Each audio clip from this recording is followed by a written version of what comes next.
Pronto. Pessoal, bom dia para todos, para todo mundo, então. Essa sessão é para qualificação, né, do nosso aluno Luiz Roberto Francelina. E, então, eu vou pedir para ele começar com a apresentação, né, até meia hora, de preferência entre 20 minutos e meia hora, e aí, pela tradição, começa quem for mais externo ao programa, né, que no caso é a professora Daniela, depois a professora Carla fala, e aí eu falo no final, pode ser? Então, beleza, vamos lá então. Luiz, por favor. Ok. Eu vou compartilhar aqui a tela, só um minutinho aqui.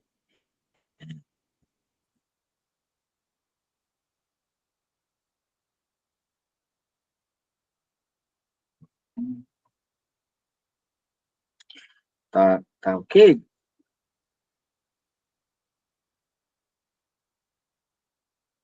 O doutor Rafael, tá ok? Não, a gente não está vendo, não. Não? Não. Peraí, então. Ah, tem que apertar permitir. E agora? Ok? Agora deu, agora deu. Então, vamos lá. Como é? Tá certo? Porque aqui o meu tomou a tela toda, é isso mesmo? A gente está vendo a tela inicial aí. Vamos ver se passa, porque às vezes passa e continua na tela. Como é que você... Passa o slide só para a gente ver se passou mesmo. Isso, Ok? isso. Tá beleza, tá funcionando, tranquilo. Então, é que eu não estou vendo ninguém aqui. Falar a verdade, do jeito que eu não sei porque, eu parei, fechou a tela toda. É isso mesmo? Não, é isso Eu mesmo. acho que você não vê, mas nós vemos você. Eu acho que você, pelo fato de você estar compartilhando, você não nos vê mais. Ok. Mas nós estamos vendo você e a apresentação. Ah, ótimo. Então... Pode apresentar tranquilo, porque a gente também não vai te interromper, a gente vai deixar para falar tudo depois, né? Quando você passe desse partilho, a gente começa, tá bom? Então, tá bom. Obrigado. Bom, para começar, bom dia a todos. Agradeço, primeiramente, o professor doutor Rafael Augusto Teixeira, meu orientador, as professoras e doutora Carla Jorge Machado, doutora Daniela de Freitas Marques, pela presença, né, nessa banca. E é uma satisfação e um alívio, na verdade, apresentar esse projeto hoje. E essa pesquisa, ela nasce de um desafio lá do PROCON, que nós temos o desafio de defesa do consumidor, né? Transformar em um desafio que a gente observou desde o primeiro momento que assumi a coordenação do PROCON, que era transformar aqueles sinais, aquelas informações e agir de forma mais preditiva em todas as áreas, porque muitas vezes somos questionados pela consumidor, por que não nos avisaram, por que não nos alertaram, reclamações ou informações desse tipo. Então, esse projeto, a inteligência de dados no PROCON, e eu acabei restringindo, né, o PROCON tem uma ampla atuação, e eu acabei restringindo dentro desse tema, saúde suplementar, considerando que esse projeto é realizado aqui no programa de pós-graduação em gestão de serviços de saúde da Escola de Enfermagem da Universidade Federal de Minas Gerais. Então, busquei alguma questão ligada à gestão de serviços de saúde, que é o foco, e dentro de tecnologia, que é o foco aí do mestrado profissional. E parte... Desculpa, a gente me interromper, já te interrompendo, mas é porque está aparecendo na tela aí uma mensagem, você está compartilhando seu tempo. Acho que você pode minimizar, fechar essa... Uma mensagem com mensagem. Está aparecendo, você está compartilhando sua tela inteira. Agora, essa aqui? É só apertar aí, eu acho que vai funcionar. Isso, e assim ficou melhor? Agora está bem melhor, vamos lá. Tá. Então, a primeira parte a gente começa sobre dar direito ao consumidor. O consumidor, ele sempre foi vulnerável por legislação, por princípios do Código de Defesa do Consumidor, mas antigamente o consumidor ele era vulnerável porque ele não conhecia o produto. Havia um distanciamento entre as tecnologias e o consumidor. E então ele não conhecia esse produto e, portanto, ele era tratado muitas vezes por vulnerável. Na realidade, na situação atual, o consumidor ele é vulnerável não mais porque não conhece o produto, ele é mais vulnerável porque ele muitas vezes ele nem sequer sabe que está sendo manipulado. São hoje o que chamamos de vulnerabilidade algorítmicas, que expõem, que nos conduz às nossas decisões. Existem duas facetas. A primeira, que é os algoritmos que nos induzem ao comércio, que nos induzem à compra, e existe também aquelas barreiras de acesso, onde o fornecedor ele precisa barrar o acesso para maximizar os seus lucros. É o que acontece hoje na saúde suplementar. Então, há uma assimetria estrutural entre consumidores e operadoras, um crescente complexo sobre procedimentos e processos e números de planos, uma pressão cada vez maior para as operadoras em reduzir custos para maximizar seus lucros, e há também aí a necessidade gera essa necessidade dos órgãos de fiscalização buscar esses dados e como fiscalizar dentro dessa nova realidade.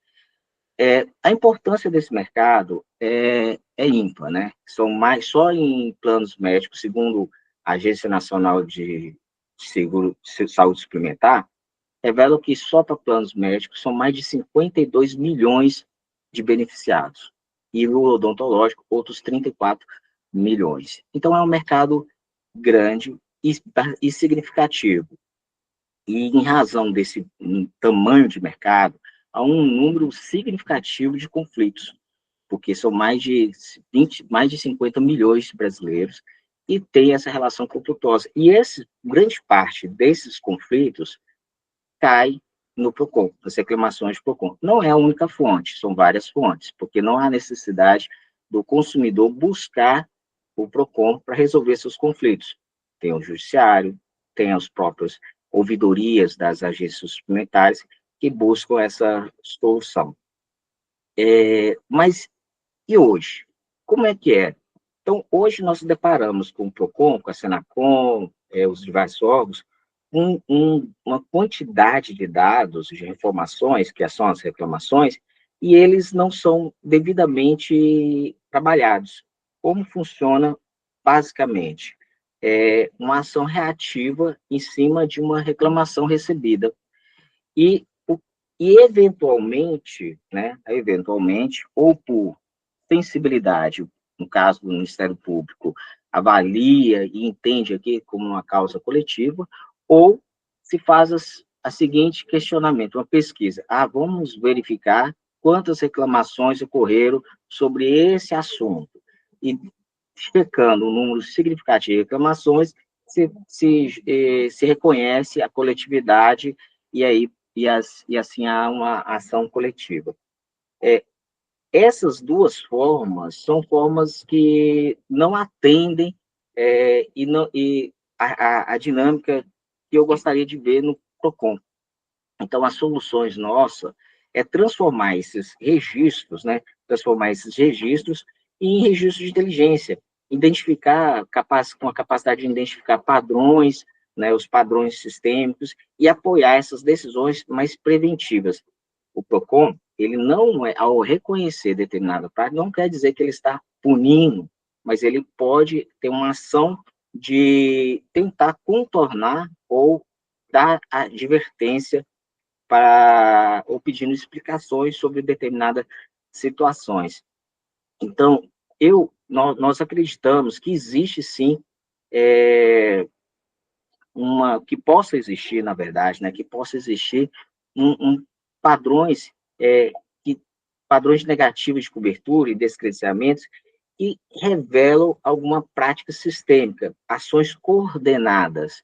Então, é muito comum ouvirmos de pacientes ou consumidores que teve seu pedido negado e fala, olha, negaram meu pedido, mas, na minha opinião, eles nem leram o que eu escrevi, né? Eu tive que mandar 2 vezes, tive que ir lá para brigar, para assim eles deferirem. Então, há uma possibilidade de existir padrões de negativas repetitivas, né, como se fossem práticas para dissuadir o consumidor a usar daquele benefício pelo custo que ele representa para a seguradora, a seguradora. E aí vem essa questão. Quais padrões negativos de cobertura e descredenciamentos revelam práticas abusivas sistêmicas das operadoras de saúde em Minas Gerais? Então, é a nossa pergunta para tentar responder as perguntas de pesquisa. E para responder essa pergunta, nós temos basicamente 3 perguntas dessa pesquisa. A primeira seria: quais padrões de negativa e restrições emergem da análise estruturais das reclamações? Desigualdade: de que forma a distribuição espacial evidencia vazios assistenciais e desigualdades em Minas Gerais? E aí tentarmos converter essas respostas em indicadores, né? Converter esses padrões em indicadores para apoiar uma atuação preventiva, ou seja, para que esses indicadores já nos revelem quais as ações que poderiam ser feitas pela promotoria, pelo PROCON, pelos PROCONs municipais. Então, o nosso primeiro objetivo o objetivo geral é analisar, a partir das reclamações registradas no PROCON, e quando eu falo nas reclamações, lá nas reclamações nós temos um histórico, né, um histórico de dados, as reclamações, temos até a resposta da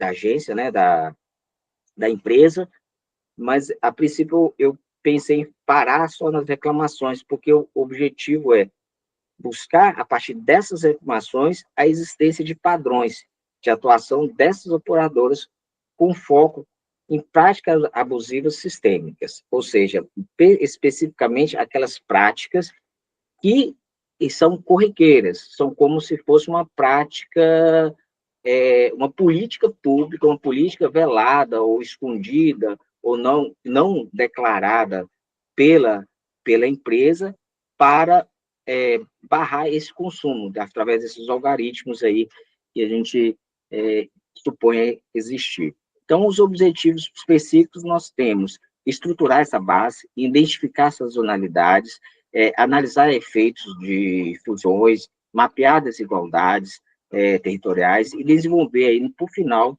esse painel interativo.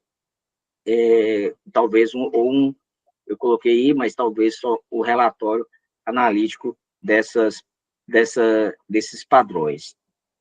E qual é a relevância desse trabalho? Nós temos, basicamente, 3 relevâncias, né? O vulnerável, porque a saúde suplementar hoje representa 25% da população, são 25% da população brasileira que fazem uso da saúde suplementar, e é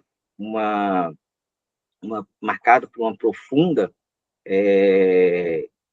assimetria de poder, né? Principalmente na hora que você vai fazer uso desse benefício, geralmente você está em uma situação debilitado e com dificuldades até de lutar pelos seus direitos. O impacto no SUS: toda vez que uma seguradora, ele nega um benefício, ou ele fecha ou desinterencia uma clínica, por exemplo, aquele paciente, não tendo outro recurso, ou ele vai para o setor paga, e eu já ouvi muito disso, vai lá e paga na cirurgia, acredita no argumento do plano, ou ele deságua no SUS.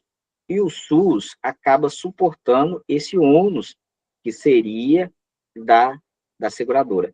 E esse ônus, nós sabemos que tem o SUS tem o direito de pedir o retorno, esse custo que ele gastou com aquele paciente que é segurado.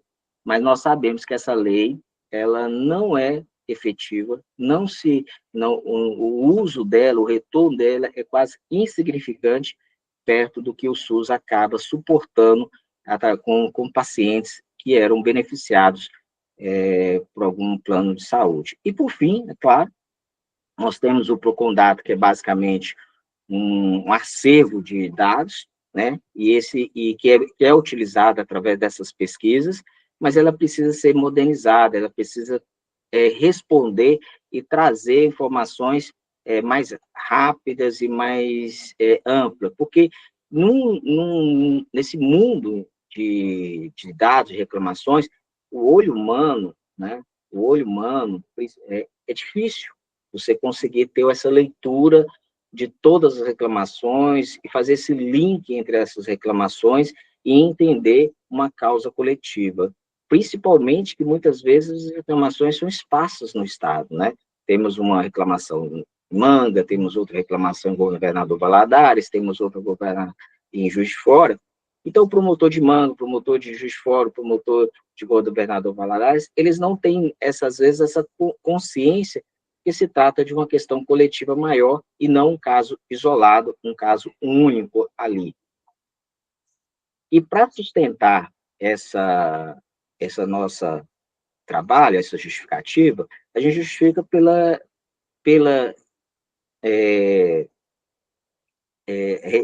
da referência, né, eu falei que justificativa, relevância acadêmica, que é tem mais a relevância acadêmica que eu esqueci de falar, né, que é o projeto tenha tudo a ver com o mestrado profissional, que é retornar para o trabalho um produto tangível, um produto que possa trazer algum tipo de benefício para a instituição.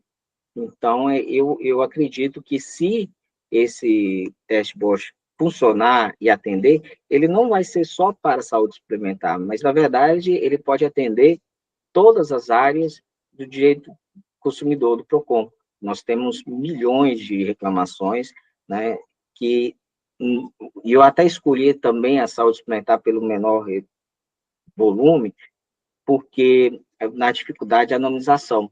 Então, mas lá dentro, eu poderia colocá-lo para rodar com um volume muito maior de reclamações e ter, talvez, um resultado mais preciso e diferenciado. Então, na referência, nosso referencial teórico, a gente basicamente são 4. Governança de dados, né? Hoje em dia, com esses dados, a gente não pode, o governo, trabalhar apenas por intuição, né? Por o que acha que deve ser. A vulnerabilidade, que eu já coloquei aqui, do consumidor frente a essas planos de saúde, né? Ela é evidente, e essa vulnerabilidade, ela fica muito evidente naquelas situações, e geralmente dessas situações de maior custo, né? São oncologia, ou que pegam no momento da vida em que o consumidor não tem o tempo necessário para se ficar discutindo. Então, se ele recebe uma negativa, ele recebe uma dificuldade, e se ele tem condições, e normalmente existe um grupo que busca o plano de saúde, tem, às vezes, essas condições, ele já corre para o privado, ou ele busca, através do SUS, aquele socorro necessário para aquela cirurgia urgente, ou para aquele tratamento urgente. Ele não tem muito tempo para ficar discutindo. Então, a segmentação, né, que é o outro, que mais ou menos que existe esses nichos, né, em Minas Gerais, e essas práticas abusivas sistêmicas, que seria o outro referencial, que é a ideia de que são práticas reiteradas, como se fosse uma política mesmo do plano de saúde para impor aquele ônus ao consumidor, ou restringir o acesso, dificultar o acesso naqueles eventos mais caros. É muito comum aí ouvir de médicos falando, eu fui descredenciado porque eu peço muitos exames. Então, há, sim, um monitoramento dos planos de saúde sobre os custos para aumentar a sua renda, né? Então, aqui a gente vê o acesso, eu fiz esse slide aqui para mostrar o acesso ao direito, o consumidor. Então, ele passa por exigências que muitas vezes são burocráticas, redes credenciadas restritas para aquele tipo de serviço de alto custo, e negativas automatizadas, ou seja, negativas que não entram no mérito, não faz uma análise real daquele pedido, se eles realmente têm direito, de acordo com o seu plano, para obter aquele benefício. Então, isso seria... E dentro da metodologia, nós trabalhamos, ele é a classificação observatório, retrospectivo e analítico, é misto e qualitativo, né? O fluxo metodológico, aqui nós temos as variáveis, né? As variáveis disponíveis. Essas variáveis disponíveis, né, pode até aparecer outras, né? Nós temos o dado do registro de reclamação, tipo de registro, negativo de cobertura, nome da operadora, o grupo econômico, município de origem, texto do consumidor. E aqui eu parei no texto do consumidor. E pode ser que, talvez, né, se a gente achar necessário, colocar também um texto da operadora, que é a resposta da operadora.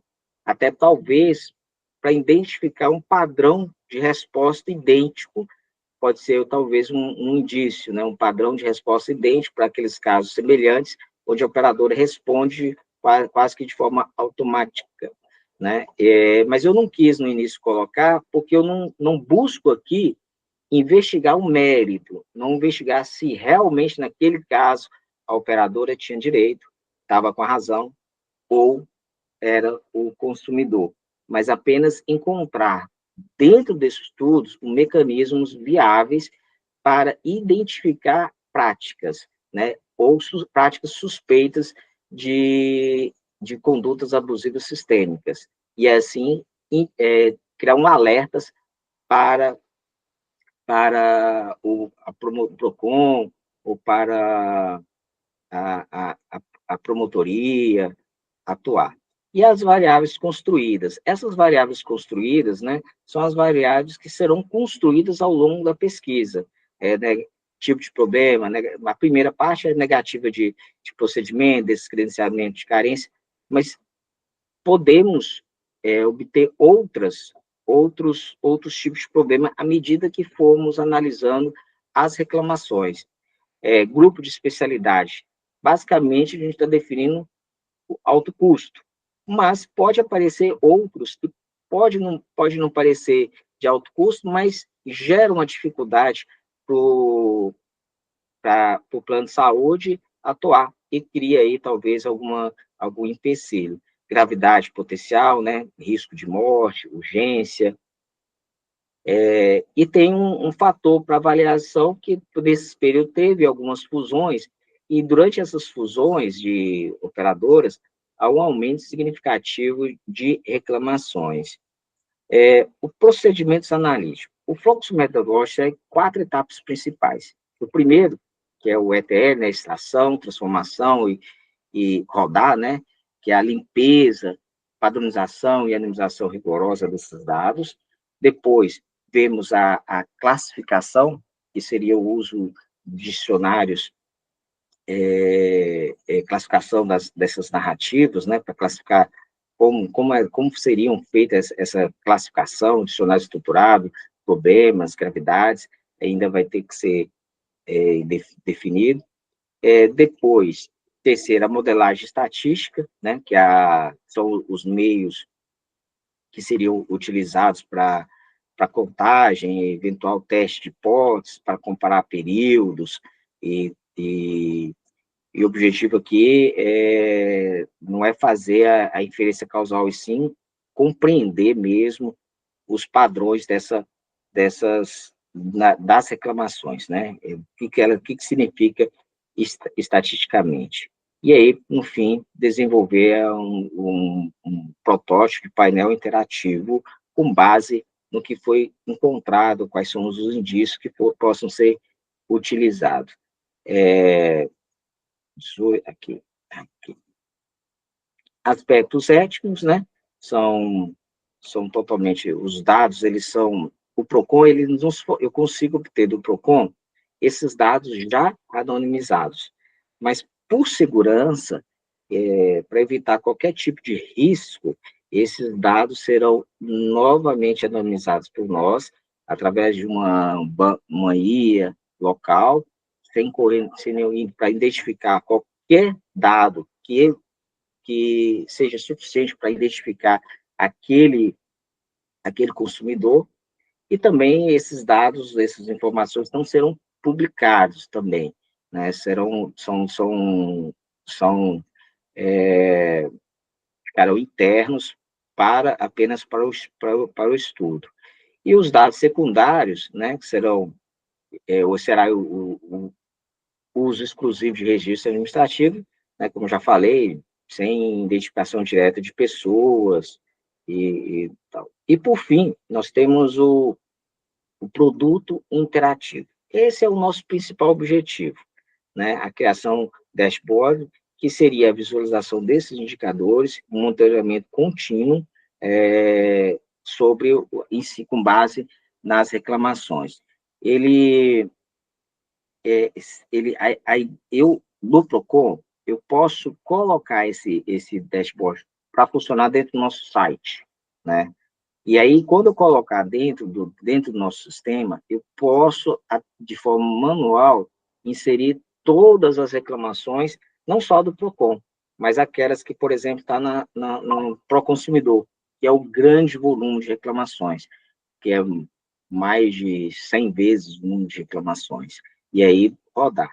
Se ele vai ser inserido dentro do nosso sistema do Procon Data, por exemplo, que é o objetivo, a adoção pelo Procon Data MP, mas essa adoção, ele depende de aprovação da STI, que a STI fica do nosso sistema de informática, é a parte. Eles é que tem que aprovar e entender que é viável.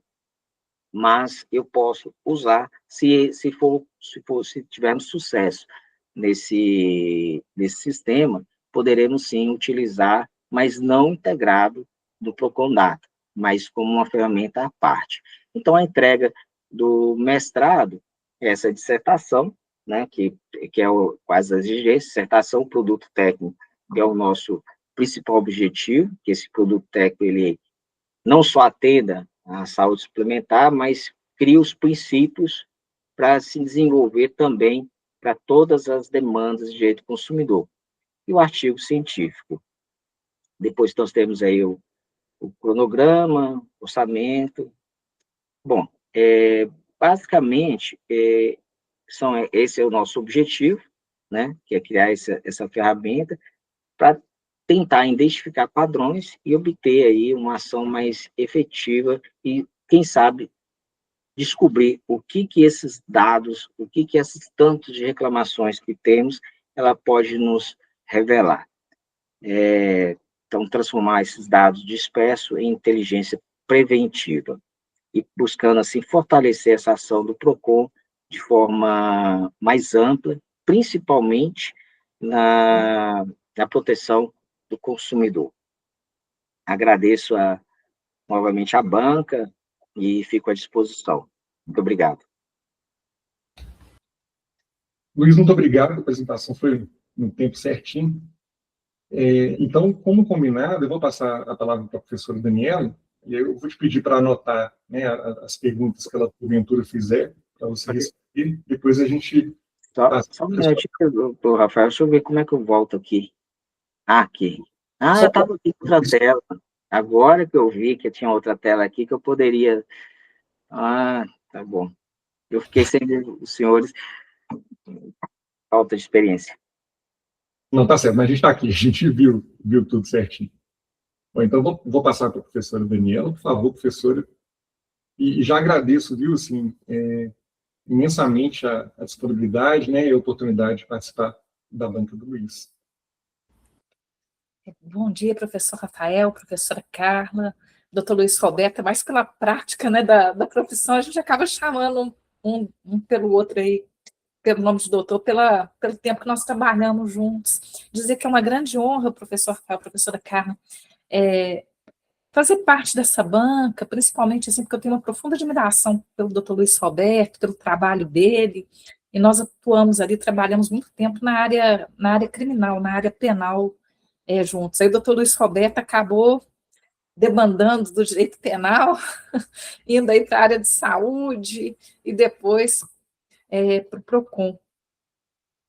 Eu gostei demais do projeto, achei o projeto extremamente interessante, porque talvez nós tenhamos um vício na área jurídica, na área do direito, que vem de uma tradição de Coimbra, né? A fundação dos cursos jurídicos no Brasil é de 1811, e ela foi moldada no estilo burocrático, de muita literatura, de muita citação, que é o estilo de Coimbra, que formava antigamente a elite jurídica do Brasil, e nós não perdemos esse vício. Muitas vezes no direito nós produzimos textos, artigos, e esses textos e artigos eles não têm uma vinculação com a realidade. Muitas vezes há um hiato, um abismo profundo entre o que é produzido na universidade e o que acontece realmente no mundo da vida. Então, por exemplo, um dos grandes problemas hoje, até já conversei uma vez com o doutor Luiz Roberto, é que tanto o Judiciário quanto o Ministério Público e as próprias polícias, elas têm dados brutos que são, assim, inestimáveis, e que têm sido utilizados mais pelos grandes escritórios de advocacia, pelos bancos, pelas grandes empresas, para poder fazer, elaborar padrões decisórios de juiz, padrões preventivos de atuação do Ministério Público, mas raras vezes é utilizado para um fim eminentemente público, como é a proposta de trabalho do Dr. Luiz Roberto, e por isso que desde o primeiro momento ela me fascinou muito. E eu tenho algumas dúvidas, doutor Luiz Roberto, não sei se seriam dúvidas ou sugestões.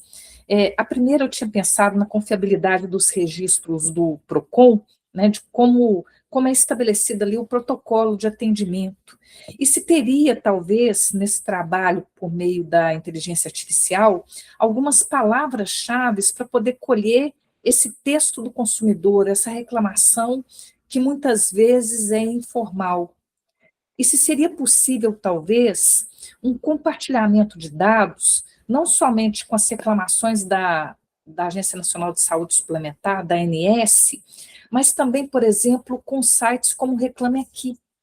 Porque o que eu tenho reparado muitas vezes é que as pessoas não têm mais confiança, né, nem no judiciário, e, por extensão, no Ministério Público, que às vezes é tido como integrante do judiciário sem ser.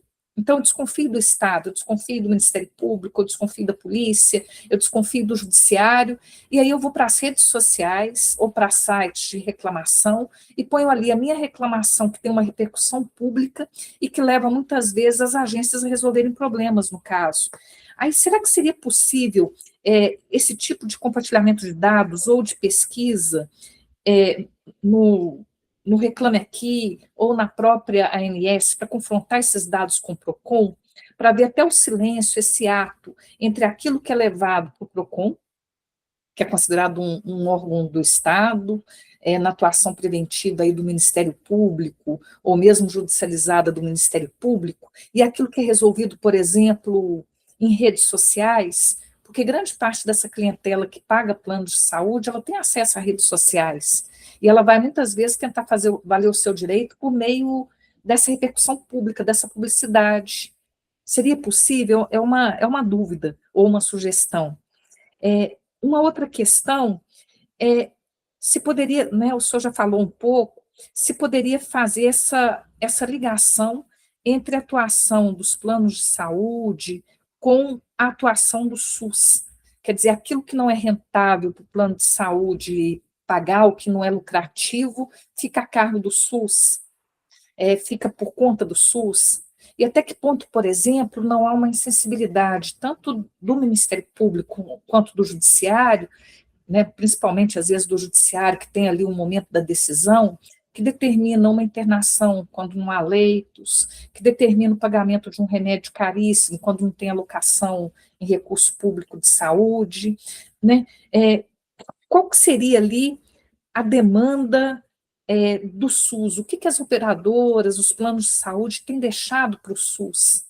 Porque me parece que essas respostas dos planos de saúde são respostas com IA. Muitas vezes nós falamos ali com um call center, com atendimento, e nós desistimos, igual o senhor falou, pela vulnerabilidade, pela doença, pela dificuldade, porque às vezes demora tanto a ter uma solução, e essa solução demorada significa muitas vezes a qualidade de vida, da pessoa, ela prefere, às vezes, ir no SUS, ou então pagar um exame particular por causa da urgência, emergência.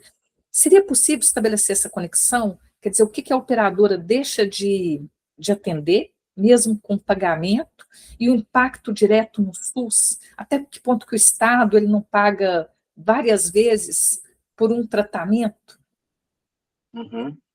A outra questão, que é algo que me chama muita atenção, que é, nós falamos muito hoje do dado como essa grande riqueza da pós-modernidade. Mas será que eu poderia falar de um silêncio dos dados? Eu lembrei do Alain Corbin, ele tem um livro sobre a história do silêncio, e ele fala do silêncio na história, e que nós vivemos um mundo que cada vez tem menos silêncio, porque é um mundo que trabalha com ruído, com barulho. E até basta ver, por exemplo, a história da música, né? A música, ela era mais baixa, por exemplo, no século XVI, XVII, ela foi aumentando no século XVIII, no século XIX, no século XX, o introito da música pela velocidade, cada vez, né, eu tenho menos espaço quando há a letra, entre o início da melodia e o início da letra propriamente dita cantada. No direito, por exemplo, o silêncio é absolutamente importante, porque aquilo que não é dito é muito mais importante do que o que é falado. Será que no caso da ausência de reclamações, eu poderia estabelecer um padrão daquilo que as pessoas não têm reclamado, elas não têm levado ao Ministério Público, ao Judiciário? Eu poderia estabelecer um silêncio numa perspectiva de ausência, de negação de direito ou desconfiança com o poder preventivo e persecutor estatal?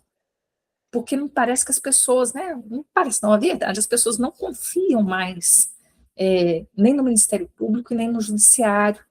Então, será que esse silêncio ele pode refletir alguma coisa no trabalho dos dados, por exemplo? Não sei, de repente poucas reclamações oncológicas e mais reclamações de algum outro tipo de doença menos crônica, menos grave, em suma.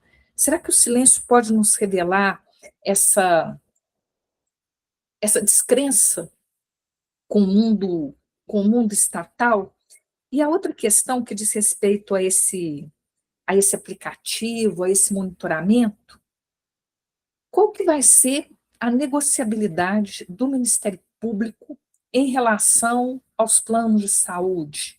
O que efetivamente pode mudar? O que efetivamente vai mudar? Será que o mero protocolo de intenções vai melhorar a qualidade realmente do serviço prestado? Ou vai ficar, na verdade, simplesmente como um dado carente de uma significação e de uma efetivação em termos de direitos fundamentais, em termos de direito à saúde, de qualidade de vida da população brasileira? Porque isso me preocupa muito, porque muitas vezes nós temos um direito que não é direito, né? Nós temos essas constituições de papel, essas normas que elas são muito bonitas e são escritas, mas elas não têm efetividade, né? Como o famoso estado de coisas inconstitucional. Eu declaro que tudo é inconstitucional, mas qual que é a realidade? O que acontece no mundo da vida, na visão lá do padre Antônio Vieira, né? De uma prática que é falada com a boca, mas não é efetivada pelas mãos. Então, seriam essas questões que eu pensei no seu trabalho. E agradecer. Ok. Doutor Rafael fala agora? Sim, Luiz, por favor. Tá. Doutora Daniela, obrigado pelas suas observações, e ela toca num dos principais limitações do projeto. De fato, o meu desejo era abarcar todas as reclamações. O PROCON recebe apenas uma pequena parcela dessas reclamações. Uma grande parcela, ela é diluída. Seja o pró-consumidor que vai na Senacom, seja através do saque ou Reclame Aqui, ou outras, inclusive, no judiciário. Algumas não passam por reclamações e buscam diretamente o judiciário. O problema de eu conseguir obter todas essas informações é a anonimização desses dados e a autorização para receber esses dados. A autorização para receber esses dados, eu reputo que quase que impossível. O Reclame Aqui, ele ia questionar a questão da LGBT, questão de dados, se algum consumidor fosse um problema pessoal, fosse divulgado ou identificado.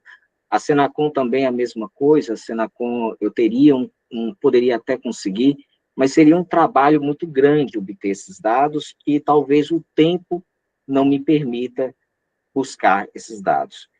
E o judiciário, igual, né? São quase todas as ações na área de saúde são sigilosas, né? Que envolvem direitos pessoais e são sigilosas, então dificilmente também o judiciário me passaria essas informações do nome do autor, nome da empresa e os motivos das reclamações. Então, eu teria uma dificuldade muito grande de obter esses dados, e no projeto aqui eu não teria esse tempo.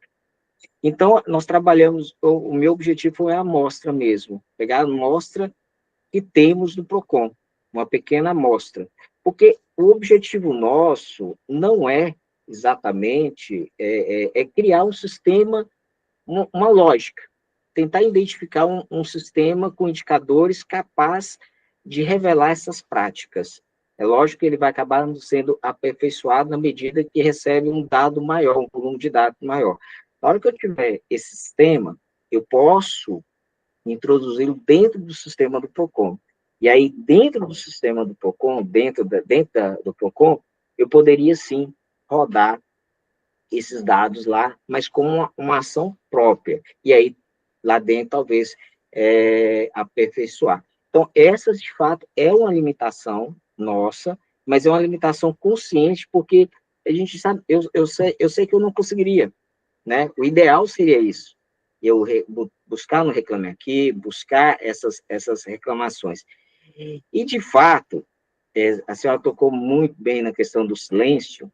O silêncio, eu até cogitei, mas é difícil você trabalhar o silêncio. A gente pode até reconhecer, porque o silêncio, na verdade, é o sucesso do algoritmo. E o algoritmo, na hora que ele tem sucesso, ele consegue do consumidor o seu silêncio. Ele aceita aquela negativa, ele aceita aquele comportamento como válido. E ali você recebe um texto jurídico, às vezes, preparado pela inteligência, aprovando para o A mais B, que te convence e você acha que é realmente aquilo mesmo, que não tem direito, e procura outro caminho. Mas também, talvez a gente possa tentar identificar a lógica inversa. Se você encontra um padrão lógico de reclamações frequentes em uma determinada região, ou determinada operadora de uma determinada região, e em outra região, talvez, há um silêncio, um vazio, nenhuma reclamação, pode sim servir de alerta, né, para a promotoria apurar e verificar se os padrões, os protocolos seguidos pelaquela operadora naqueles casos, naquela região, estão sendo atendidos, né? Quanto a avaliar o valor, né, o custo, né, desses procedimentos, a gente parte exatamente pelo esse princípio. Qual é a razão do algoritmo? Qual é a razão dessas práticas sistêmicas? Não é negar por negar. Não é vamos ser mal por ser mal. Geralmente é para diminuir custos ou prorrogar algum tipo de investimento, né? Algum tipo de investimento que tem que ser feito naquela região e eles não têm condição, não querem prorrogar para depois e falam, olha, no momento vamos negar, até criar uma clínica. Ou é uma prática comum que aconteceu há tempos, né? Até que acontecia com frequência, até que houve a intervenção da Senacom com uma determinação, que simplesmente as operadoras descredenciavam clínicas, né? E às vezes era a única clínica que fazia aquele tratamento naquela região, mas era um tratamento caro, então elas descredenciavam, e aqueles consumidores ali não tinham outro meio, né? Ficavam de uma hora, um dia tinha, ou depois não tinha, porque eles viam que aquela clínica ali estava sendo tendo um atendimento muito caro, por causa de um daqueles pacientes. Então, a ideia básica mesmo é que geralmente são procedimentos mais caros que devem sofrer esse tipo de conduta. Agora, é claro que deve ter, às vezes, condutas pequenas, mas se são muito frequentes, pode também ter o mesmo resultado, né? Na hora, por exemplo, alguns tipos de exames, né, que é solicitado e com frequência, pode ter algum tipo de conduta para diminuir, né, um padrão para diminuir sobre esse tipo de conduta aí por parte dos planos de saúde. Quanto à confiabilidade das instituições, a gente está tentando mudar isso, o Ministério Público tenta mudar e buscando essa confiança.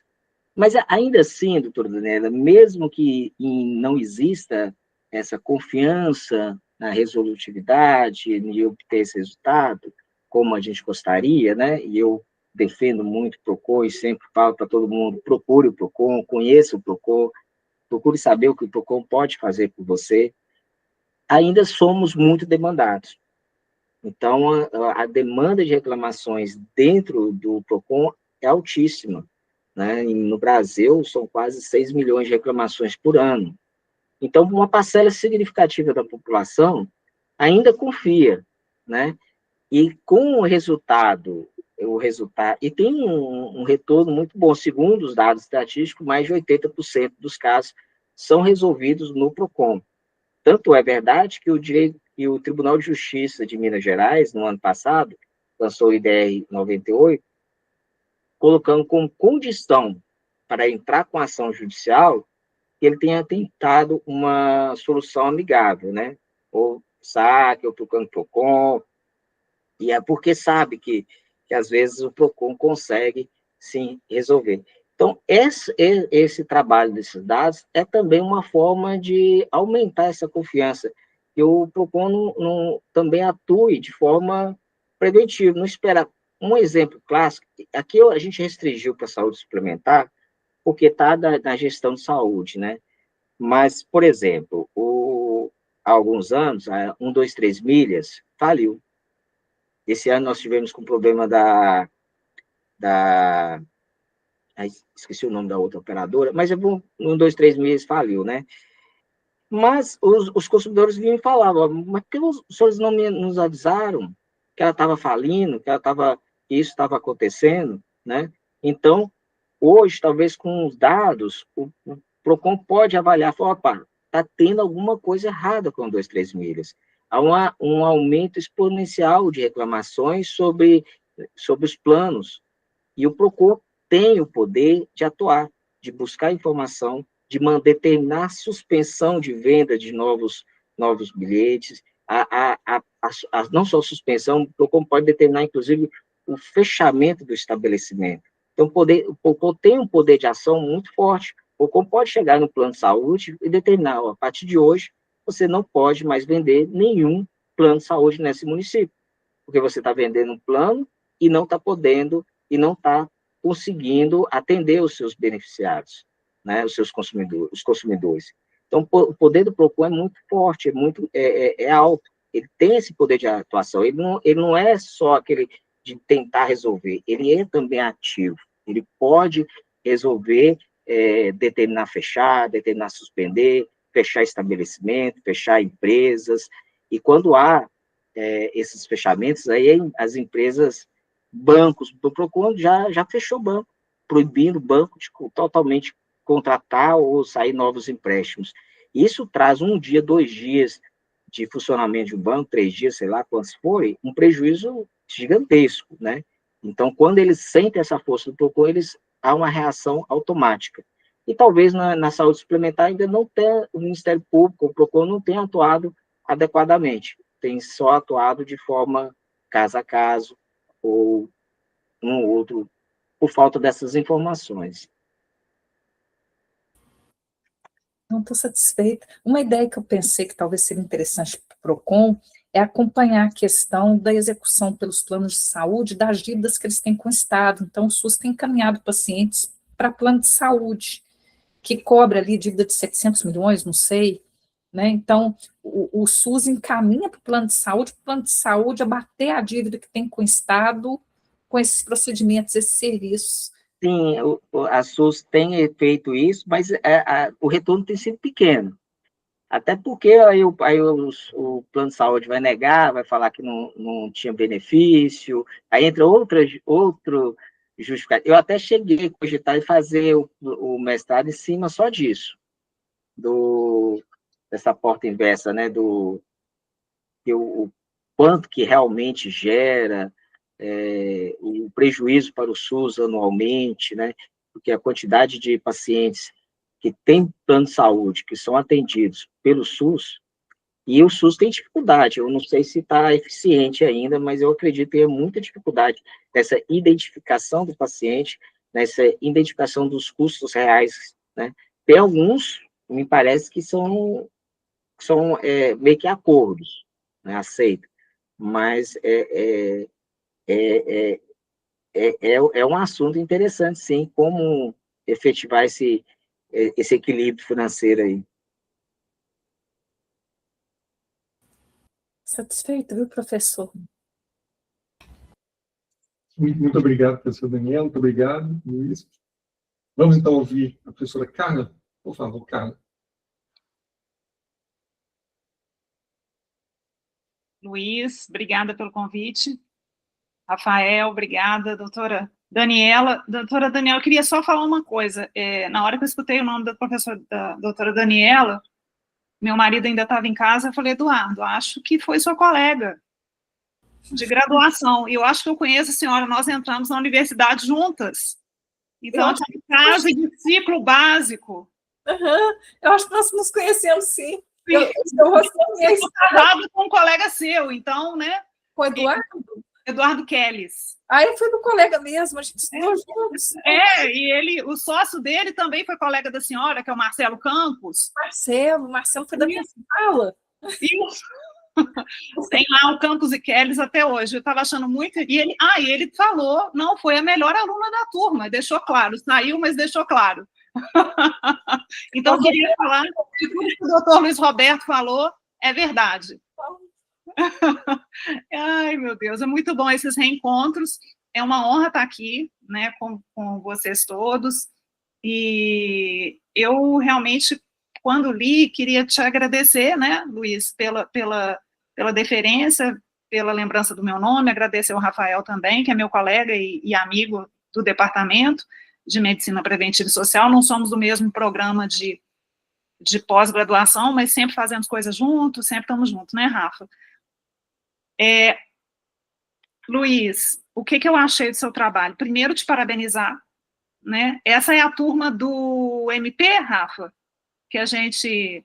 Então, assim, eu fico muito feliz, sou da Câmara Departamental, me lembro quando o Rafael entrou para esse programa, para atuar junto para atuar junto ao corpo docente de orientadores do MP, e todo mundo ficou muito curioso na Câmara, o que era e tal. Então, eu já sou da Câmara e já posso levar a boa notícia, que temos bons alunos, e alunos pensando numa coisa que muitas vezes para alunos de mestrado profissional é difícil de pensar, mas é um produto técnico.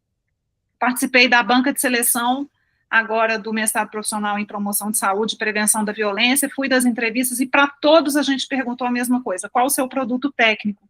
E não é uma resposta fácil. E você veio com isso muito trabalhado e muito intuitivo, que eu acho que tem muito a ver com sua prática, né, que é muito necessária dentro da universidade. A gente não pode estar dissociado das demandas da universidade, né? Então, fico muito feliz de ter visto esse seu empenho e essa sua necessidade de fazer esse retorno para a sociedade. Então, está de parabéns só por isso, mas por muitas outras coisas também. Em relação ao seu trabalho, eu mandei para o Rafa alguns comentários que eu tinha feito e tal. Eu fiz uma leitura que eu atualmente eu tenho me preocupado muito com que área que eu ando conversando, né? eu acho que no direito não é tão comum como para nós, assim, a gente coloca uma referência atrás da outra em todos os trechos. É um pouco, a gente não dá um passo sem referenciar um autor e tal. Eu acho que no direito, essas construções, elas são mais comuns, vocês publicam, né? No campo do direito se publica muitos livros, muitas ideias novas, sempre consubstanciadas, mas eu acho que... Então, eu fiz a leitura, quando você for olhar os meus comentários, Luiz, muito ligada a como a gente, na área da saúde, vai perceber o seu trabalho. Né? E como você falou do artigo científico, eu estou imaginando que você vai mandar para um artigo científico na área de saúde. Então, os meus comentários, coloca referência, cuidado com essa palavra, então evite termos, assim, muito genéricos e tal. Como eu sou colega do Rafael, eu estou tentando dar um aporte para ele, né, um pouco, acho que um pouco a minha obrigação sendo mais próxima. Então, fiz essa leitura, utilize se achar necessário, tá? E, então, assim, ao longo de todo o texto, você vai ver que eu peço referência, peço para citar quem falou isso pela primeira vez e tal, não pela primeira vez, mas onde está referenciado, porque ficou tão claro para você, que eu acho que às vezes é fácil você escrever direto, mas para nós, né, pobres mortais, às vezes não está. Então é isso, a primeira coisa. A outra é o seguinte, eu estava preocupada, e vi que na sua apresentação, que aliás foi excelente, você já não usou muito esse termo, era a questão dos abusivos, práticas abusivas. Eu ficaria, e aí eu sou casada com advogado, eu ficaria incomodada de você já nomear qualquer prática que você encontre como abusiva. Nós não sabemos isso ainda, né? Então, assim, eu acho que você falar assim, vou identificar esses padrões de reclamação, ok, mas dar esse passo e falar assim, e aí eu talvez possa inferir que é abusiva, não. Eu ficaria mais tranquila como é que você não usasse esta palavra, tá? Lá no finalzinho, talvez, sabe aquela coisa assim, tô me protegendo? Né? Eu não sabia que você era advogado, então eu não preciso nem te falar isso. Quer dizer, eu tive uma preocupação de você não usar essa palavra abusiva, porque isso nós não sabemos ainda, tá? O que você está encontrando, o que você vai encontrar são os padrões de resposta. E aí, eu acho que acabou. Tá? Os padrões de resposta já é muito, muito. E aí, classificar os padrões de resposta. Tá? Então, eu acho que esse é seu compromisso, fazer uma boa identificação desse padrão de resposta, pode dar até nome. Quando você for fazer a classificação, isso a gente já fazia há muitos anos atrás, era com variável latente, né? Análise discriminante, modelos de lógica difusa, a gente sempre colocou nome nos padrões. A gente pode lançar um olhar de preocupação, mas eu não queria, não queria meio forte, mas assim, eu tenho uma preocupação de você já chamar isso de prática abusiva. Precisamos de um outro passo para poder falar se ela é abusiva ou não, tá? Então, foram as duas preocupações que eu tive, né? Acho que e teve alguns momentos que eu coloquei para você, assim, não precisa fazer mais do que isso, já está bom. Não, já está bom. Então, assim, eu fui cortando, tá? Anonimização eu realmente compreendo, eu sou uma pessoa que trabalha com dado secundário pela dificuldade da gente conseguir dado, né? Assim, é um tempo que a gente não tem como dar para o aluno. Né? A gente não consegue dar 6 meses, vamos esperar 6 meses para o dado chegar e aí você começar a trabalhar. Não tem como. Né? Então, quando você explicou para a doutora Daniela, eu me vi perfeitamente, assim, sofrendo um pouco isso, tendo que mudar de tema para poder conseguir chegar num resultado semelhante, então eu entendi perfeitamente. E uma coisa que eu queria deixar claro é o seguinte, que o que a doutora Daniela falou é tão importante, porque eu acabei de dar um curso na pós-graduação agora, foi uma disciplina concentrada de 5 dias, e a gente falando de transição demográfica, violência, saúde e tal, e a palavra que mais foi utilizada foi invisibilidade, é o que a gente não está vendo. Tem muita coisa que a gente não está vendo. Você vai trazer isso também. Acho que você não precisa nem procurar muito tratar o invisível, você vai ver que tem coisas que a sua prática vão falar assim, isso acontece, mas isso não está aparecendo aqui. Isso acontece, eu sei que está acontecendo, mas não está aparecendo aqui, né? porque as pessoas mais necessitadas, elas não sabem nem que elas têm os direitos. Então, elas nem reclamam. Elas são né, desestimuladas de alguma forma. É tão difícil, às vezes, né? Mas eu gostei muito. Tá? Fiquei muito feliz pelo trabalho. Estou pronta para falar para todo mundo que esse curso, a gente falava que era o curso do MP. Essa turma do MP deu certo. Tá? Então, te desejo muito sucesso. Parabéns para o Rafael pela condução do seu trabalho. E um prazer reencontrar a doutora Daniela. Obrigado, Obrigado, Carla. É só agradecer a Carla também, né, por ter topado gentilmente aí participar. E que mundo pequeno, hein? Isso é uma maravilha, foi colega da doutora Daniela. Eu estava olhando para o rosto da Carla e falei assim, eu acho que eu conheço, mas não tenho certeza, não vou falar nada, não. E, ó, o Eduardo e o Marcelo, e os dois a gente foi da mesma turma. Depois a gente separou, acho que de turma, não sei se o Eduardo foi para a B. O Eduardo foi para a noite. Foi para a noite, Ô, Luiz, desculpa aí pela interrupção. Vamos lá, então. Obrigado, Carla, doutora Carla, pelas palavras, por participar dessa banca mais uma vez. De fato, há algumas informações ali que faltam uma referência, né? Mas a gente trabalha lá dentro do PROCON como quase que verdades absolutas e fala assim, não, isso aqui é de domínio público e vai colocando. Mas algumas informações ali realmente faltou ali depois de colocar o referencial, mas está lá, são dados daqueles, geralmente são dados da Agência Nacional de Seguro, Saúde Suplementar.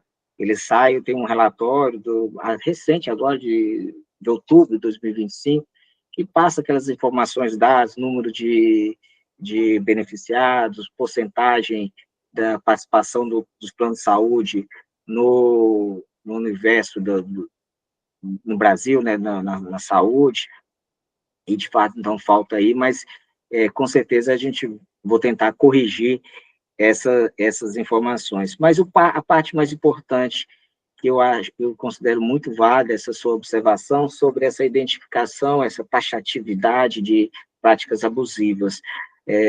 Não é essa a intenção, né, de taxar como práticas abusivas, a gente vai agir de forma preventiva, né? Então, é identificar algum tipo de padrão de condutas suspeitas que merece uma atenção do Ministério Público, do PROCON, um questionamento, uma pergunta, pedir o protocolo, por que daquele comportamento, por que das reiteradas negativas, e avaliar juridicamente se procede ou não. E nós vamos a atuação, essa é a intenção, a atuação, não fazer um julgamento, foi um dos motivos que eu pensei em não considerar as justificativas das operadoras, né? Porque senão a gente ficava entrando no mérito, no valor, e nunca ia chegar, talvez, uma resposta. Então, fazer o julgamento para depois definir. E a intenção é identificar, há um certo padrão, um comportamento suspeito, um comportamento, talvez, que está gerando um certo prejuízo para os beneficiados e que merece uma atenção, um olhar especial do PROCON, do Ministério Público, em relação àquelas questões. Então, de fato, quando a gente coloca ali práticas abusivas sistêmicas, na verdade, seriam práticas sistêmicas, mas o que nos interessa seriam abusivas, né, na atuação, que são abusivas, que são inadequadas, que tem um comportamento aí que silencia o consumidor, que fecha as portas, que dificulta o acesso a quem tem direito, que joga esse ônus para o SUS, e talvez no trabalho a gente possa pensar um novo nome, um nome de práticas abusivas, práticas suspeitas de abusividade, práticas, alguma coisa assim, para não fazer essa taxação, como a senhora mesmo colocou. E isso aí, com certeza, nós vamos repensar qual será a terminologia mais adequada para ser utilizada no trabalho, para não ter isso aqui é uma prática abusiva, né? Até porque não podemos não vamos fazer essa investigação, analisar os contratos, analisar os termos que foram definidos, a situação lá, o caso concreto em si. O objetivo é outro. E o objetivo nosso, principalmente, é criar essa ferramenta, que ela seja viável. Então, assim, olha, é uma ferramenta utilizável que vale a pena. E hoje eu comentei com o doutor Rafael, vou ver se eu acho aqui, que ontem à noite, durante a aula do Rafael, eu estava, a gente vai olhando aquelas coisas aqui, teve uma notícia aqui no O Tempo, e que tem muito a ver com o que nós estamos falando aqui hoje. O título ia ler prontuários e detecta violência contra a mulher 92 dias antes de caso se agravar. Então, foi um trabalho feito com os dados dos hospitais, e com esses dados dos hospitais, aí ia conseguir definir 92 dias antes do agravamento do caso. Então, tinha que os hospitais, muitas vezes, os médicos, não conseguiam perceber o motivo real daquela paciente procurar o hospital. E, através dessa aí, ela consegue detectar que ali se tratava de uma violência doméstica, violência sexual, às vezes, e que deveriam ser relatado e encaminhado. E por que isso? 92 dias antes, porque havia uma estatística que ia evoluindo e chegava o agravamento das agressões, até a morte. Então, ela conseguia perceber isso 92 dias antes desse fato acontecer. E qual a importância disso? É que, segundo os dados lá, na hora que o hospital conseguia identificar e fizesse ou essa vítima, por vontade própria, procurava os órgãos de agravo de notificação, assinando, parece, essas vítimas, havia uma redução em 60% dos casos de agravamento e morte. Ou seja, com a simples conduta do hospital, ele poderia reduzir em 60% dos casos de agravamento e morte dessas mulheres. Então, então, é mais ou menos isso. Imagina se o hospital tivesse um dado e ali um dashboard parecido que fizesse essa leitura e um determinadamente procurasse essa vítima e comunicasse, ou encaminhasse, orientasse para ir. Lá também na aula do Dr. Rafael, né, teve aquela apresentação sobre humanização, SUS humanizado, né, e tinha um caso lá que era apresentado, que os médicos, a equipe médica, os agentes de saúde, todos agiram estritamente de acordo com os padrões dos protocolos médicos. E pelo sistema humanizado, ele apontava que houve erro, falha. E qual era a falha? Era exatamente isso, era entender o porquê daquela consulta. Qual era a real razão daquela consulta? Qual era o que aquele paciente estava ali tentando dizer? Então, é mais ou menos, e aí apontava como erro, porque a equipe nunca conseguia perceber qual é o real, o que estava por trás. Fazia só uma análise clínica, dava o medicamento, e é o caso aqui, talvez, da violência doméstica. Ela fala que caiu da escada, machucou ali, escorregou, e quebrou o braço, manda engessar, e talvez não consegue. E aí, essa ferramenta, nesse caso aqui, conseguiu identificar quase que cerca de um padrão de 92 dias antes dos agravamentos, né? Então, é mais ou menos isso, esse projeto. É mais ou menos isso. Talvez, a gente nem sabe o que vamos descobrir, né? Se vai ser possível descobrir alguma coisa. Mas é só uma ferramenta para tentar utilizar aí nesses dados e ver o que ela pode nos revelar. Okay? Obrigado. Mais alguma coisa? Não, tá, excelente, é isso mesmo. Eu adorei a ideia, tá muito bom. Obrigado, Carlos, pelas considerações. Vou falar um pouquinho, então, né, como orientador, e aí eu queria até dar um contexto inicial também, porque essa turma, por ser uma turma especial, né, no sentido de diferente mesmo das nossas demais turmas, né, traz muitas questões. É uma coisa que está em construção, né, é um processo que está em construção. E uma coisa que foi muito discutida inicialmente, até para agilizar também a questão de tramitação dos projetos, né, e do comitê de ética, era de se entrar com um projeto chamado guarda-chuva, né, aquela ideia de um único projeto de pesquisa para lidar com as diferentes nuances que os nossos alunos do Ministério Público iam cobrir suas pesquisas. Então, isso foi aventado, foi estudado pela professora Kelly, que é a coordenadora, né, dessa turma especial. Mas aí, recentemente, acho que foi final de outubro, ela chegou à conclusão de que não seria a melhor possibilidade, que nós deveríamos, sim, cada um, né, construir o seu projeto e tramitá-lo individualmente, né?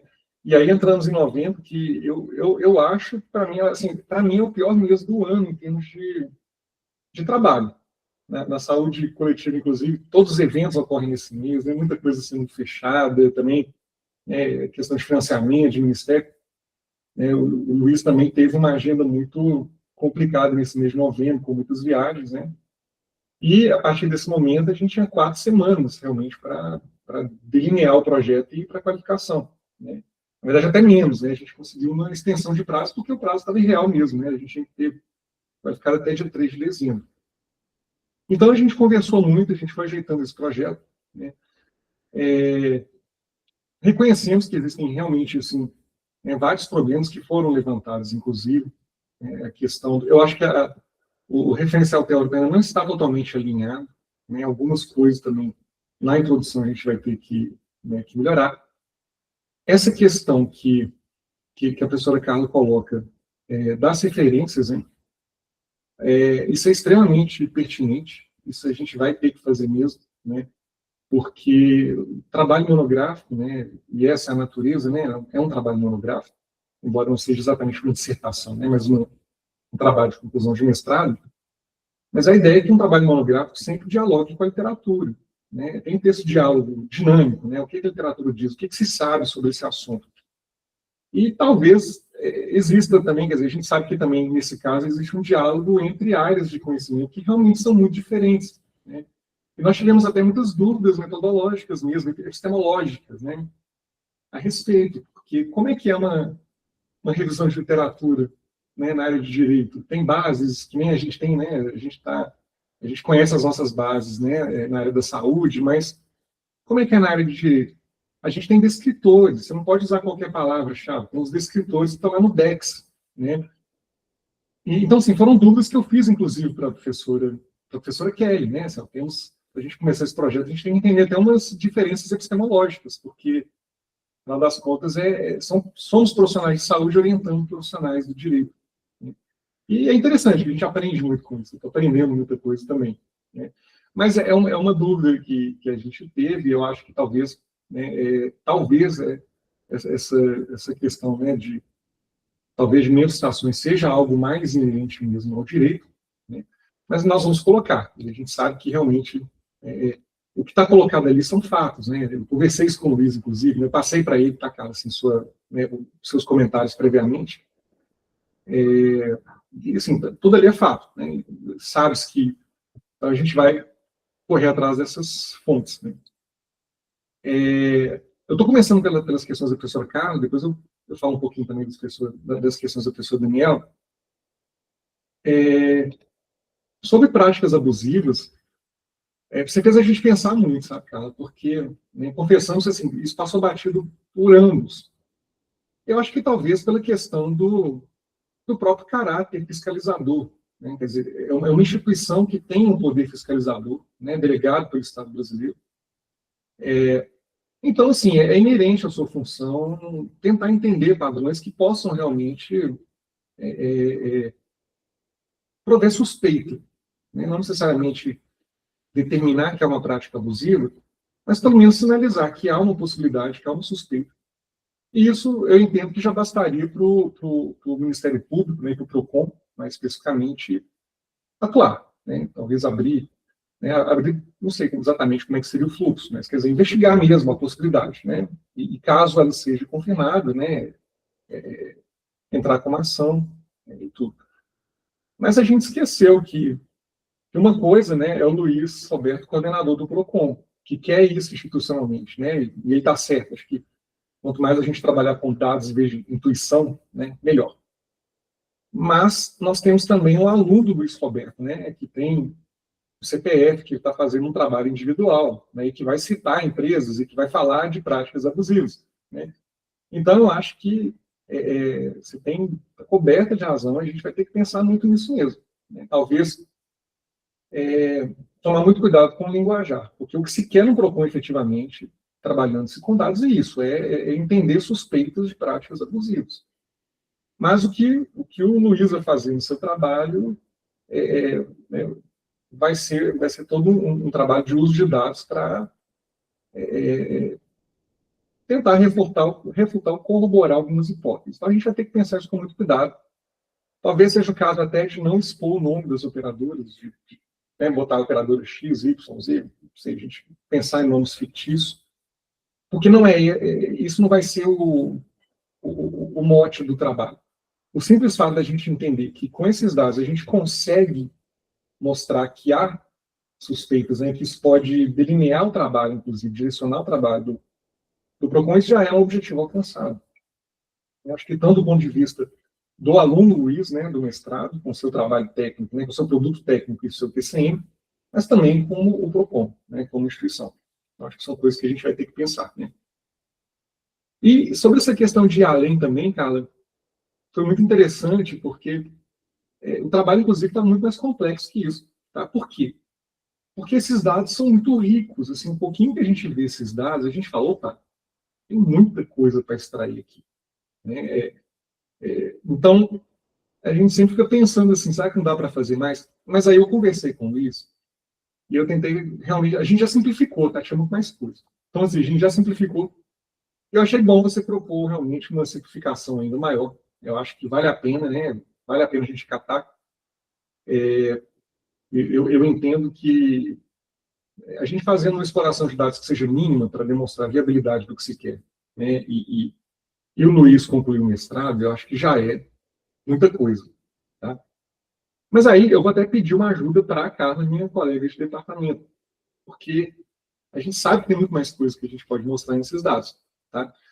Então, a minha primeira intenção, inclusive, foi que o Luiz apresentasse um projeto de qualificação mais simples, mas que a gente fizesse um projeto de pesquisa um pouco mais amplo, algumas outras questões que a gente também quer estudar, apresentar isso como um projeto de pesquisa oficial, né, em Câmara Departamental, congregação, comitê de ética. Eu entendo que o trabalho do Luiz tem que estar contido no maior, né, mas não tem que ser exatamente o projeto como um todo. Tá? Então, a gente pensou isso, em submeter um projeto um pouquinho maior, quer dizer, com todas as alterações que a gente acordar na banca de qualificação, mas algumas outras possibilidades metodológicas. A gente gostaria de investigar também a associação com vulnerabilidade de municípios, tá? Municípios com IDH baixo, IDHM baixo. Parece que assim, a gente quer estudar se não existe alguma relação, se não existe um vazio assistencial da saúde suplementar, né, que causa exatamente isso que a professora Daniela levantou, que é o osso sempre ficar para o SUS. E a gente sabe que é isso que acontece muitas vezes, né? A operadora quer o filé.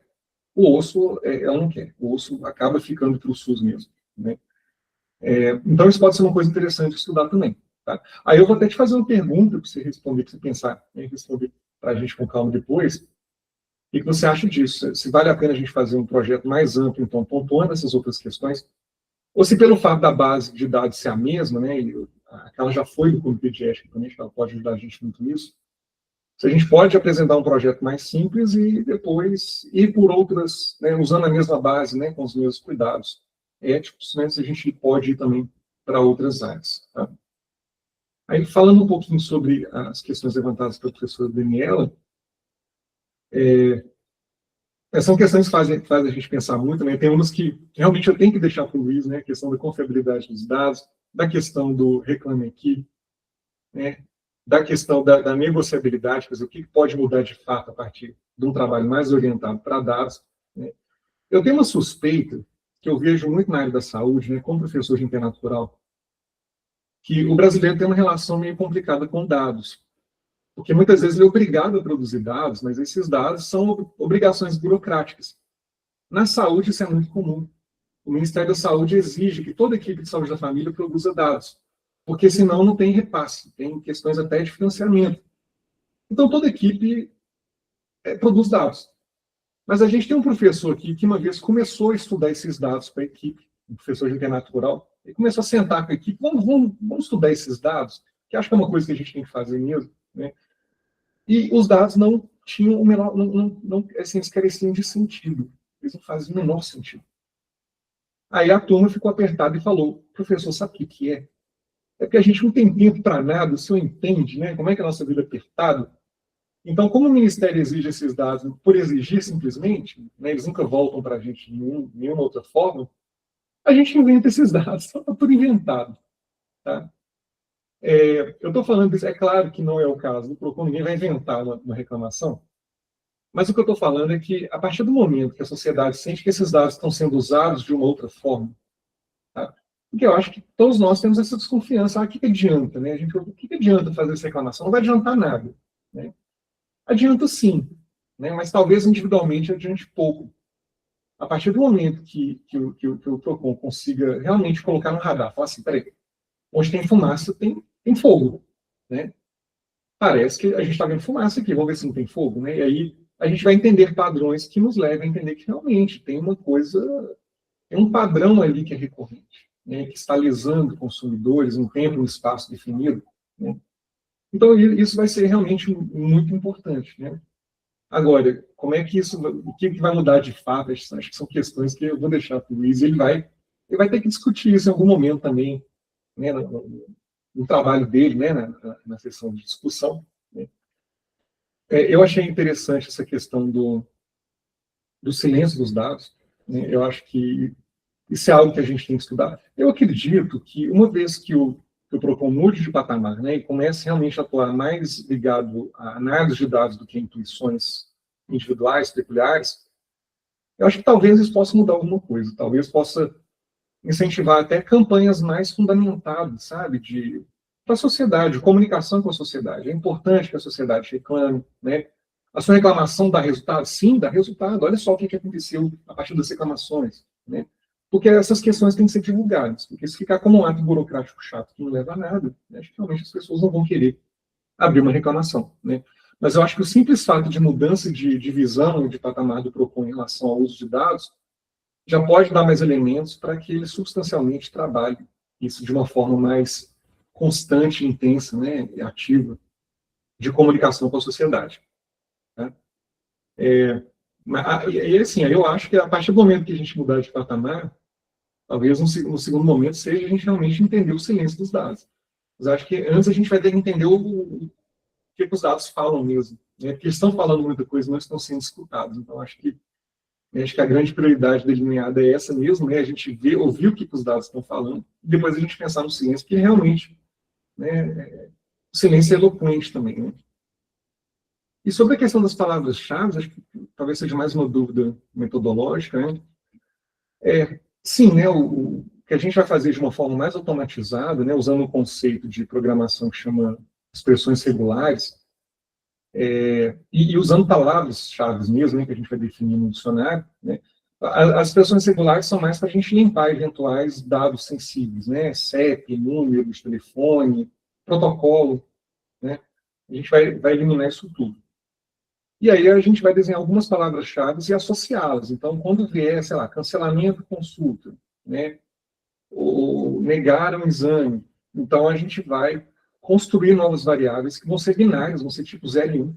Né? 0, assim, não tem essas palavras que são sinalizadoras, 1, se elas existem, estão associadas. Né?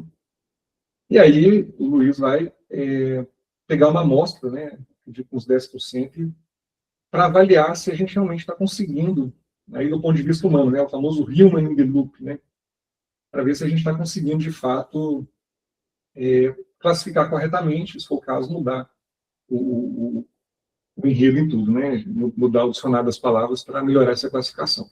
Né.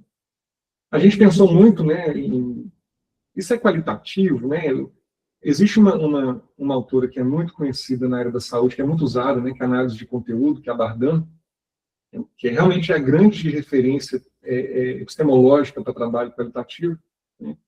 E o Luiz tinha colocado, né, como um referencial importante, metodológico, né? Mas, assim, isso aí está numa área muito cinzenta para mim ainda. Acho que a gente ainda carece de muita discussão metodológica, né? Porque eu entendo que Bardan é muito para análises humanas mesmo, né? Quando você pega entrevistas muito densas e você quer entender mais o que é a percepção dos sujeitos, como é que eles veem determinados modelos, né, e processos. Mas aqui é uma análise mais automatizada mesmo, né? E a ideia é que seja automatizada porque o que a gente quer é que o PROCON assuma realmente uma automatização maior e passe a fazer, né, esse processo sem a gente precisar de começar do zero, que nem a gente está começando agora. Por isso que o produto técnico dele, inclusive, é um protótipo técnico mesmo, né, para ele apresentar para a TI do PROCON e o PROCON adaptar, né, colocar no seu próprio ecossistema, né, tecnológico. Mas é isso, a gente vai usar essas palavras-chave e vai extrair categorias, né, que não são exatamente uma análise de conteúdo, mas não deixa de ser uma análise semântica, né, que tem um componente qualitativo forte, embora mais automatizado, né, que é o que a gente precisa para lidar com esse volume de reclamações que o PROCON tem. Acho que, assim, da minha parte, gente, era mais isso que eu queria falar, né? Estou fazendo nenhuma pergunta em específico, acho que muita coisa a gente já conversou também recentemente, inclusive até a partir dos comentários da professora Carla nos repassou gentilmente, né? Mas eu queria agradecer o Luiz, acho que vai ser uma parceria muito, muito boa, muito proveitosa. Estou aproveitando muito também, estou aprendendo muita coisa, né? Aliás, não só orientando o Luiz, mas tendo a oportunidade de ministrar 2 disciplinas para a turma do Ministério Público, né? Porque no primeiro semestre eu ministrei a disciplina de Política de Saúde no Brasil, e agora, no segundo semestre, a disciplina de Introdução à Inteligência Artificial, né? E também tive que mudar muita coisa, porque ficou uma discussão muito mais de inteligência artificial no direito, né? Nós chamamos o professor de direito, né, colega da senhora, o Roberto Novaes, né, que formou como irmão, inclusive. Esse mundo realmente é muito pequeno. Roberto foi meu aluno. Professor? Roberto foi meu aluno. Pois é, ele foi colega de tudo, meu irmão. Talvez meu irmão tenha sido aluno da senhora, agora estou pensando nisso também. Meu irmão Bernardo Aguiar, ele é da GU. O Bernardo foi sim. O Bernardo foi sim. O doutor Rafael, a doutora Daniela lembra o nome de todo mundo. É impressionante. Há quantos anos da aula, doutora Daniela? Contando substituta, 29 anos. É capaz de saber o nome dos 29, todos os alunos. Sei não. Doutor Rafael, obrigado aí pelas palavras, e só voltando aqui, que de fato eu esqueci de comentar sobre a confiabilidade dos dados, questionamento da doutora Daniela. De fato, a confiabilidade é um desafio, mas nós vamos trabalhar nessa estruturação para eliminar dados lógicos ou incompletos, reclamações vazias, mas, num modo geral, as reclamações feitas no PROCON, na ouvidoria, até no Proconsumidor, ela tem uma força de confiabilidade muito forte, já que ela não tem quase zero interesse ou, né? A não ser que as pessoas que têm algum transtorno, que têm o hábito realmente de fazer reclamações por reclamar, tá? E isso acontece muito, a gente recebe algumas reclamações desse sentido. Ao contrário do Reclame Aqui, que tem um viés muito forte de indicação de confiabilidade de alguma empresa. E hoje, no Reclame Aqui, ele está sofrendo muito com esse tipo de guerras de reclamações falsas. Há um número muito grande de reclamações falsas dentro do Reclame Aqui para valorizar uma empresa ou para tentar tirar a credibilidade de outra empresa. Então, já no Reclame Aqui, a gente teria uma dificuldade muito maior se esses dados ainda fossem abertos. Então, nossos dados, tem todo um protocolo para você preencher, dar CPF, nome, todos os dados sensíveis que a pessoa tem que preencher, que fica, e trabalhoso às vezes, né? Então, que fica, torna fica mais difícil para o professor entrar lá para criar um dado falso, que não vai alterar em nada, né? Pouco vai influenciar no sistema. Então, mas a gente, com certeza, a gente vai checar, né, se existir alguma, mas como o doutor Rafael já colocou, e o doutor Carla já mostrou aí, o nosso objetivo não é essa investigação das práticas, é encontrar um caminho de um sistema que possa nos apresentar indicadores.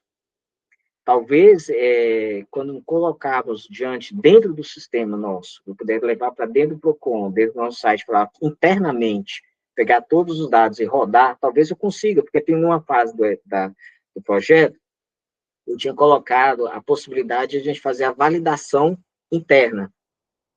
Então, talvez, dentro dessa validação que eu tinha colocado para colocar para a assessoria jurídica, a DIFES, fazer uma validação daqueles resultados, eles avaliarem, dar uma opinião, talvez dessa fase, quem sabe, eu não consigo inserir de forma interna todos esses bancos de dados do Proconsumidor, que é um volume muito grande, né, um volume grande de informações, mas eu não teria esse trabalho da anonimização, não teria esse trabalho de buscar autorização para liberar esses dados, porque estaria ali dentro mesmo, e aí, quem sabe, ali nessa segunda fase, a gente consiga descobrir, né, doutor Rafael, outros caminhos, outros indicadores, outras informações que, com a nossa base de dados reduzida, não foi possível.